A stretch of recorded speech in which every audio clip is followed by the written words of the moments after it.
All right, let's be honest. Is there something else you're supposed to be doing right now? Do you have a paper due in 10 hours? Is there a stinky pile of laundry slowly inching its way across your bedroom floor? You should be doing those things, but instead, you're here listening to me lecture you on YouTube. Wait. Don't go away just yet. The next 5 minutes will be the most productive bit of procrastination you have done all day. And you're not the only one procrastinating. Thanks to a suggestion by one of our viewers, today's episode of Wellcast is going to bring you a 3-step program to wrangle your monster of procrastination into submission.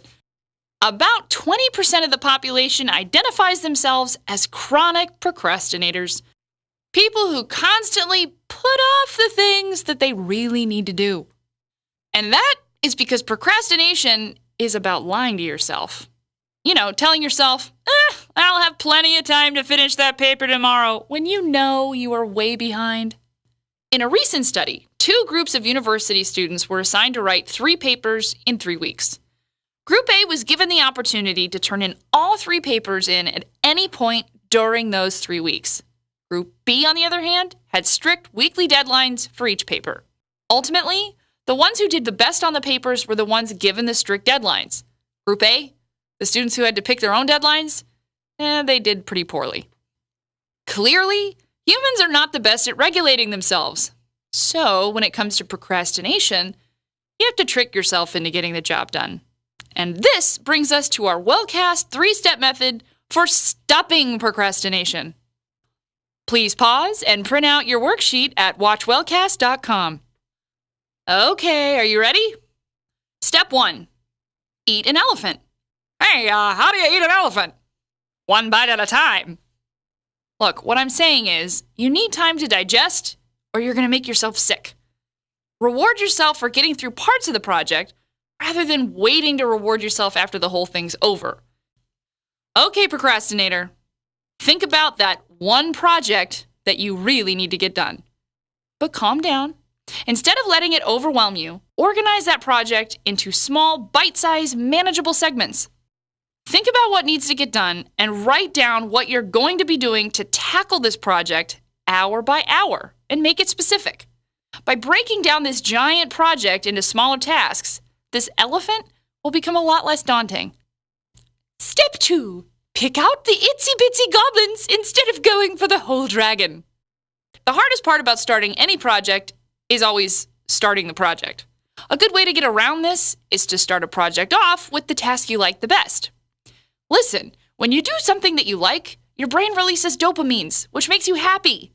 Maybe it's decorating the cover of a report or writing a snappy intro into an otherwise incredibly boring paper. Step 3. Ignore the siren songs. Seriously, this step is straight out of Homer's epic poem, The Odyssey. In The Odyssey, our protagonist Ulysses is trying to get home. Unfortunately, this requires maneuvering through a strait of water where sailors are often lured onto the rocks by creatures called sirens. Instead of giving up, Ulysses instructs his crew to tie him to the mast of his ship and for all of them to plug their ears. No matter how much he yells and screams to head towards the beautiful sirens, the sailors must keep on track. We're not saying that you need to actually tie yourself up to anything, but you should plan to clear any distractions that will hamper your ability to procrastinate later.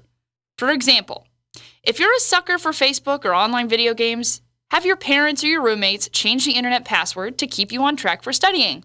The less temptations you give into or have the ability to give into, the better you'll be at acing that exam.